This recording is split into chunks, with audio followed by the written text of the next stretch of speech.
Hello and welcome to the Tempest Training Podcast. My name is Elad Cohen. So for our first episode, this will not be a guided meditation yet. This is an introduction and some guidelines for doing running meditation, some good standard operating procedures that I found from doing it, and the reasoning behind doing it at all.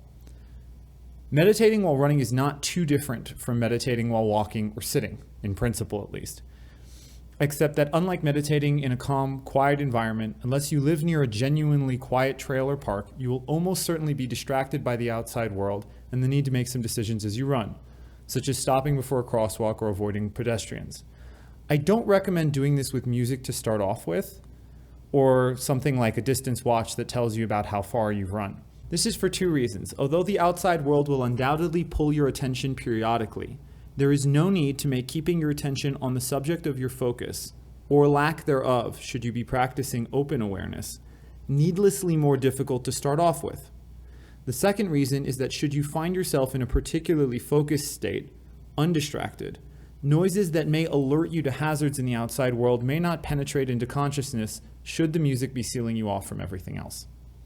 For your first running meditation, and perhaps the first few, try it without music, in short. I also would not recommend, in the beginning, doing running meditation when you are trying to set a personal best for a short distance or at a competition. While we want to experiment with and observe our mind and consciousness under different conditions, and if you've meditated before, running in some ways is truly different from sitting. The added element of competition will color the mind in a way that may be like turning the volume up too high on a music track when you're listening to it for audio engineering purposes, or working on a piece of digital artwork with the color saturation turned all the way up. The increased intensity distorts the quality of what you're observing. The same goes for running in potentially risky or hazardous conditions, like a technical trail if that's something you aren't used to yet. You may be wondering then, why to meditate while running at all? Isn't the point of meditation to be calm, collected, and still? While those may be side effects of meditation, and they are side effects we can happily accept, part of the point of meditation is to study the nature of your mind and awareness under different conditions.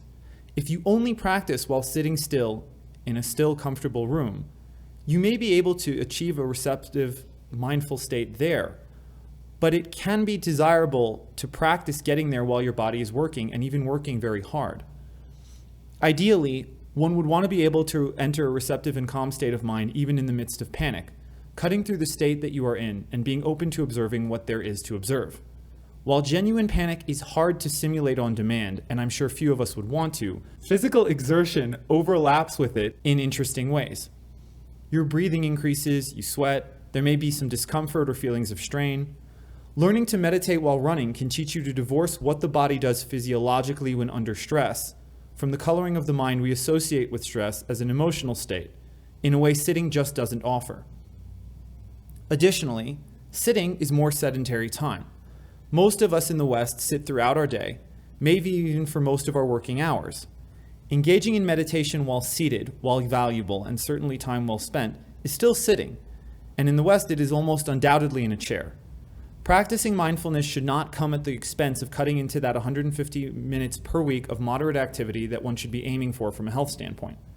Meditating while running can be maintenance for both the body and the brain and mind.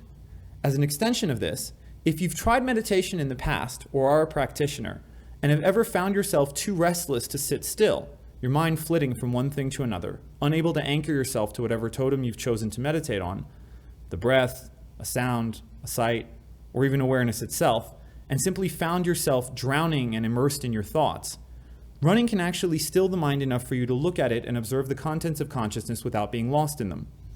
When the body is engaged in a rhythmic, repeated activity, it can actually still the mind enough that meditation may feel more fruitful, which can be important to cementing a mindfulness practice in the beginning stages and provide an additional calming effect on the mind later in one's practice to permit for more insight.